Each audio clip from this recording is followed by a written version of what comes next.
During the day, commercial spaces are governed by the noise of human routine. Office buildings, gas stations, and parking garages are designed to handle mass movement, which makes them feel inherently predictable and secure. But as the crowds leave and the sun sets, these environments revert to something more primal.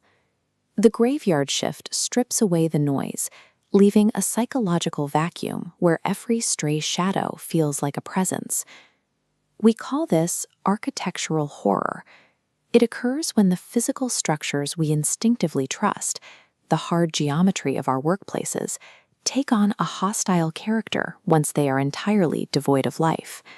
When the modern environments we rely on for shelter suddenly become breeding grounds for the unexplainable, our perception of safety begins to erode.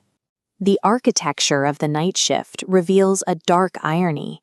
These structures, optimized for daytime efficiency, are inadvertently designed to isolate and trap us once the world goes to sleep. Marcus, a 21-year-old night shift worker at a rural Ohio gas station, believed he was protected by a network of security cameras and heavy bulletproof glass. The architectural layout creates a fishbowl effect. The worker stands in a brightly lit square, perfectly visible to anyone outside, while the surrounding darkness acts as a visual wall. This contrast allows threats to navigate the shadows, funneling intruders directly into Marcus's blind spot. A dark silhouette pressed a flat palm against the frosted glass, sliding it slowly downward with a piercing, high-pitched screech. Marcus retreated to the main register, but his security monitors showed the rear camera wires had been cut.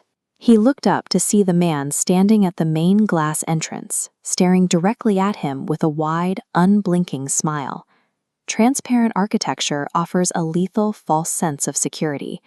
It strips the worker of physical concealment, effectively turning a workplace into a lit display case for a predator. In massive high-rises, the trap is scale rather than visibility.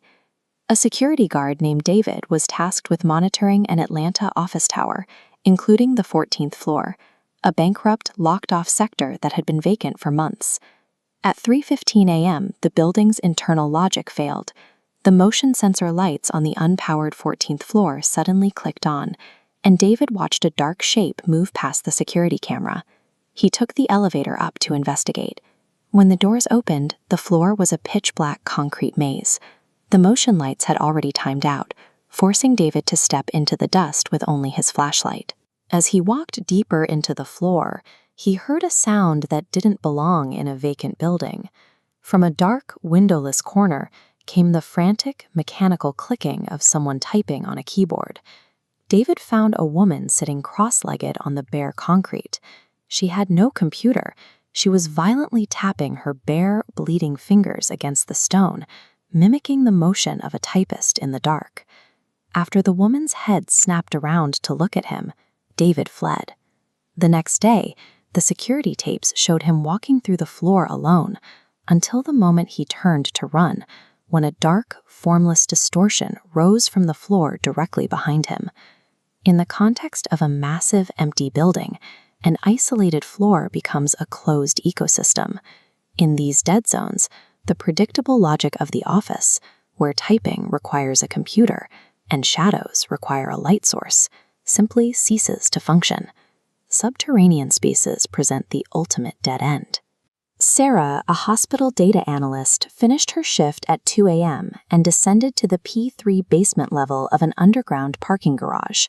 The garage's design utilizes architectural funneling, forcing Sarah down a single echoing concrete path. As she walked, a man in a dark hoodie began trailing her, using the support pillars to break her line of sight. She sprinted across the cold concrete to her car, desperately hammering the door locks to seal herself inside the cabin.